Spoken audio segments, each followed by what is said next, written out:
खुलुमबाय बयनिसिमबो नोंथांमोननि थाखाय माखासे खौरांफोर लानानै फैलायबाय आरो चेनेलाव गोदानब्ला अन्नानै चेनेलखौ साबस्क्राइब खालामनानै लादो बेल आइकनखौ एलाउ होनानै ला जाहाथे नोंथांनाव सिगां नटिफिकेसन सहैग्रोयो। दानिया खोनासंलांदो। गिबि खौराङाव दङ TCLCC मासिगिरि रुजुग्रा मोसाहारिनि बाखनायजाथाव हाबाफारि।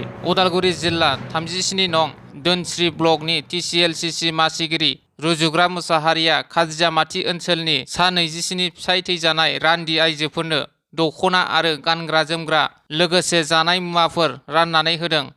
नैथि खौराङाव दङ मोनसे गोनां फोसावथाय।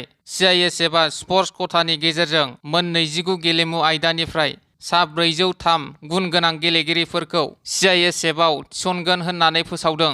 मोन 29 गेलेमु आयदानिफ्राय सा 204 हौवाफोर आरो सा 199 हिनजावफोरखौ थिसननाय जागोन। गोसो गुदुं बिनायसाफोरा 6 जुननिफ्राय अनलाइननि गेजेरजों आर'जलाइखौ CISFनि मावख'आरि वेबसाइटआव एप्लाइ खालामनो हागोन।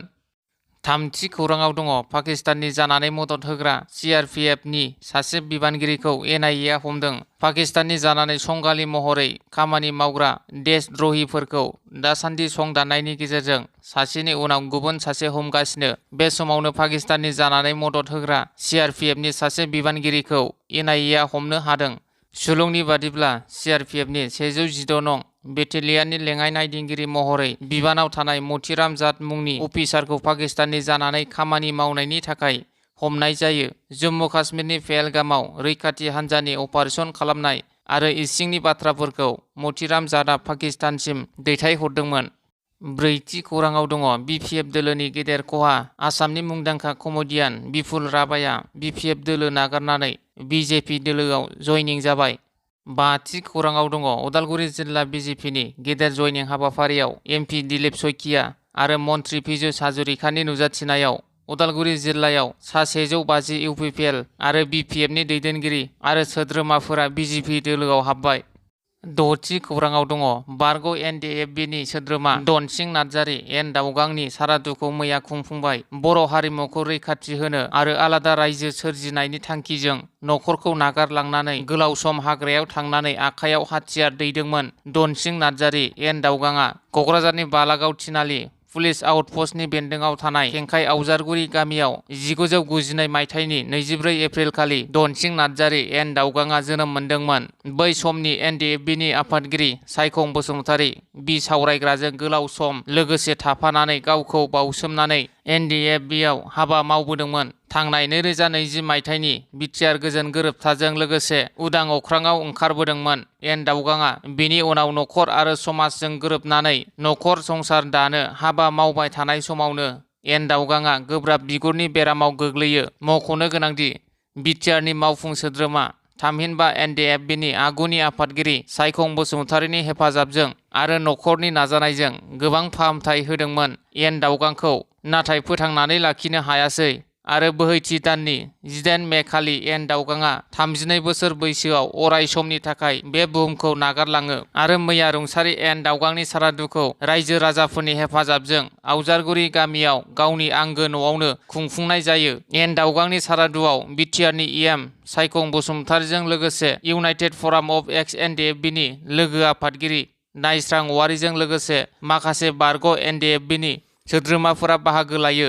दाउगांनि बे गोथार सारादु खुंफुंनायाव गावनि आंगो फिसानि बेबादि अबथिरायै जिउ गोमालांनायनि दाहायाव अनसुलि बिमाया दुखुजों माखासे बाथ्रा बुंथिदोंदि फिसाज्लाखौ बेरामनिफ्राय रैखा खालामनो थाखाय गोबां नाजासेयावबो फिसाखौ लाखिनो हायासै होनना बुङो आरो सारादुनि सानाव खौरांगिरिफोरनि सोंथि खालामनायाव बुंदोंदि नखराबो गोरिब जानायलाय सरखारनिफ्राय अनसुंथाइ मोनोब्ला मोजांमोन होनना दुखुथिया बिमाया बुंथियो। स्निथि खौराङाव दङ गसाइगावनि कुसुगाव बियाबनि सिङाव थानाय मादारि गामिनि गुबुन गुबुन दोलोनि सुबुंफोरा MLA रबिराम नार्जारीनि बाहागो लानायाव BPF दोलोनि मावनाय नियम निति आदर्शफोरखौ मोजां मोननानै सा 80निबो बांसिन सुबुंफोरा BPF दोलोआव आखाइ हमफैयो।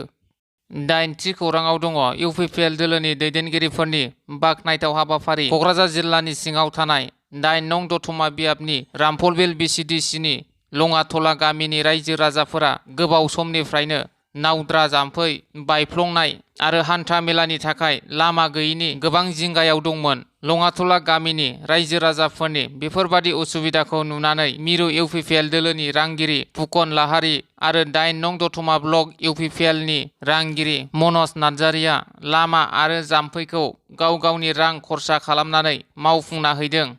गुथि खौराङाव दङ सनितपुर जिल्ला दैमाजुलि गामिनि बेरग रामसियारिनि फाहामथायनि थाखाय रांनि अनसुंथाइ हास्थायदों। हग्राजुलि दखरा एबसुनि लोगो बुंथिगिरि मिथिसार रामसियारिनि बिफा एबा सनितपुर जिल्ला हग्राजुलि हालामनि दैमाजुलि गामिनि थागिबि 49 बोसोर बैसोनि बेरग रामसियारिया गोबाव समनिफ्रायनो बेरामाव गोग्लैना दं। नखरनि रां रुफा धोन सम्पति बाहायजोबनानै गोबां डाक्टार देखायसेयावबो फाहामनो हायाखै। दासान्दि बिथांखौ जिएमसिएचआव फाहामथाय होगासिनो दं। नाथाय फाहामथाय होनायाव रांनि आंखालाव गोबां जेंनाजों मोगा मोगि जानानै दं होनना फोरमायदों दुखुथिया नखरा। बेनिखायनो अनफावरि रायजो राजाफोरखौ स्क्रिनाव होनाय इउपिआइ आइडियाव जा एसे हायो राङारि मदद हरनो खावलायदों दुखुथिया नखरा। जिथि खौराङाव दङ निज्लागुरि आरो मजाबस्ति गामियाव मडेल अंगनाबादि मिरु लुफुंनो अन्थाइ खाम्फा बेखेवदों इएम रनजित बसुमतारिया। 14 नं चिरां दुवारनि सिङाव थानाय निज्लागुरि आरो मजाबस्ति गामियाव मडेल अंगनाबादि मिरु लुफुंनो अन्थाइ खाम्फा बेखेवनानै होदों इएम रनजित बसुमतारिया। बे हाबाफारियाव एमएलए निर्मल कुमार ब्रह्म, सिडली चिरां ब्लक बिडिअ निरन्जन मोसाहारिया बाहागो लादों। 11थि खौराङाव दङ बिपिएफ दोलोनि गेदेर खहा। बेरगाव जिल्ला बिपिएफ लाइमोन गांखंनि गाहाय नेहाथारि अर्जुन नार्जारि बिथाङा इउपिपिएल दोलोआव जयनिं जाबाय। 12थि खौराङाव दङ चिरां जिल्ला काजलगावआव गोदानै लुफुंनो हानाय जिल्ला जोबथेसालियाव मन्त्रि रुपेश गवालाया चिरां दावबायना जोबथेसालिखौ नायबिजिरो। गासै 65 कौटि रांजों लुफुंजानाय बे जोबथेसालिखौ आसामनि गिबि मन्त्रि डक्टर हिमन्त बिश्व शर्मा बिथाङा फैगौ 21 जुन खालि बेखेवगोन होनना मिथिहोदों। 13थि खौराङाव दङ नार्जारि फार्मनि मददजों गसाइगावनि खासियाबारि गागसायाव सानसेयारि जोलुर बादायलायनाय खुंफुंदों। नार्जारि फार्म आरो जुमदुवार मण्डल बिजेपिनि मददजों गागसा सिरोमसि क्लाबनि बानजायनायाव मैया सानसेयारि जोलुर बादायलायनाया जानानै थाङो। बे जोलुर बादायलायनाया जुमदुवार बियाबनि सिङाव थानाय गुबुन गुबुन गासै मोन 8 हानजाफोरनि गेजेराव जानानै थाङो। मैयानि बे जोलुर बादायलायनायखौ गिबियाव नार्जारि फार्मनि बिगोमा राहुल नार्जारिया बेखेवजेननानै होयो। जोबथा गेलेनायाव जुमदुवार एफसिआ साबकाटा आदिबासी जुदासि क्लाबखौ ट्राइब्रेकाराव फेजेननानै देरहासार जानो हादों। बे जोलुर बादायलायनायखौ ओनसोलनि लाइमोनफोरखौ गेलेनाय बिथिङाव गोसो गुदुं खालामनाय थांखिजों होनाय जादों होननानै राहुल नार्जारि बिथाङा बेबायदि फोरमायो। 14थि खौराङाव दङ दिहिरा बरबरियाव जिएसपि दोलोनि सा 100निबो बांसिन मावथि सोद्रोमाफोरा जिएसपि दोलो नागारनानै इउपिपिएल दोलोआव जयेन जादों।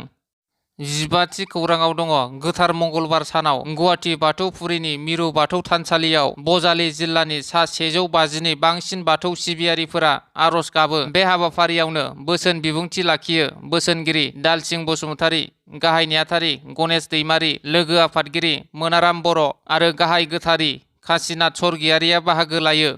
16थि खौराङाव दङ गलादाङि गुदि फरायसालिनि बारग' गाहाय फोरोंगिरि आरो मोनसे समनि गसाइगाव जिल्ला बर' थुनलाइ आफादनि गोख्रों मावथि एबा बारग' आफादगिरि रेनजेन्द्र नार्जारिया रुंसारि जाबाय। मिथिनो मोननाय बादिब्ला बिथांनि देहाया गोबाव समनिफ्राय लोरबां जानानै दङमोन। बेनिखायनो गुवाहाटीनि गंसे गावारि देहा फाहामसालियाव फाहामथायनि थाखाय थिसननाय जादोंमोनब्लाबो थांनाय समबार बारायखालि बेलासि समाव 72 बोसोर बैसोआव रुंसारि जायो। बिथांनि रुंसारि जानाया गसाइगाव ओनसोलनि आरो बर' समाजनि जोबोद खहा जादों बुंनांगोन, जायनि थाखाय ओनसोलनि गोबां सानसुमै बिथांमोना दुखु मोननाय फोरमायदों। बिथांनि गोथै सोलेरखौ बिदाय होनाय समाव गसाइगाव बिधानसभा बियाबनि एमएलए जिरन बसुमतारी, जुमदुवार बियाबनि लोगो टिसिएलसिसि मासिगिरि निलद बसुमतारी, गसाइगाव दखरा एबसु, गसाइगाव जिल्ला बर' थुनलाइ आफादनि मावथि बिथांमोनजों लोगोसे गुबुन गुबुन आफाद आरो राजखान्थि हान्जानि दैदेनगिरि आरो गोबां रायजो राजाफोरा बाहागो लायो।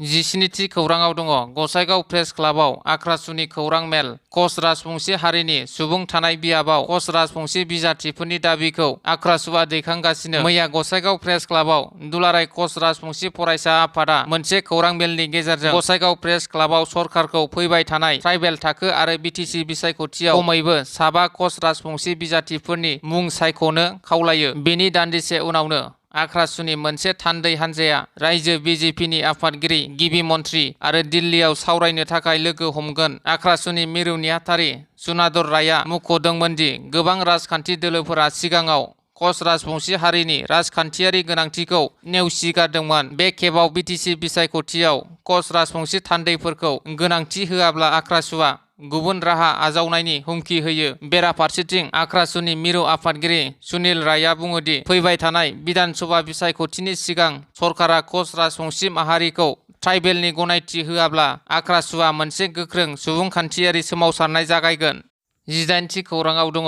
अरुणोदय मुलाम्फागिरि सायख'नो दाजानाय उदालगुरि जिल्ला थाखोनि नायबिजिरसं आफादनि सावराय मेलाव मन्थ्रि पीयूष हाजरिकाया बाहागो लायो। मैयानि सावराय मेलाव आइजोफोरखौ गोख्रों खालामनाय, गोरिब गैयै खालामनाय, राङारि बिथिङाव गोख्रों खालामनो थाखाय आसाम सरकारा नाजावनाय बे सुबुं अनसाय बिथांखिनि सिङाव थार मुलाम्फागिरिया जाहाथे बन्चित जाया बिनि थाखाय थार मुलाम्फागिरि सायख'नायनि बेलायाव गोख्रों नोजोर लाखिनो थाखाय मन्थ्रि पीयूष हाजरिकाया बयखौबो खावलायो। मैयानि मेलावनो उदालगुरि जिल्लानि महरगिरि पेन्सन आरो बोसोरारि महरगिरि सन्मान मोननाय गासै सा6 महरगिरिफोरनो मन्थ्रि पीयूष हाजरिकाया फोरमान बिलाइ रानना होयो। मख'जायोदि आसाम सरकारा गेलेमु आरो लाइमोन जौगा बिफाननि सिङाव गंफ्रोमबो समस्तिनि मोनसेयै मुं थिसनथाय थानाय इयुथ क्लाबफोरनो राङारि अनसुंथाइ होनो थांखि लादोंमोन। जिल्लानि गंब्रै समस्तिनि मोनब्रै क्लाबनो मैयानि मेलाव 5 लाख रांनि चेक राननानै होबावो।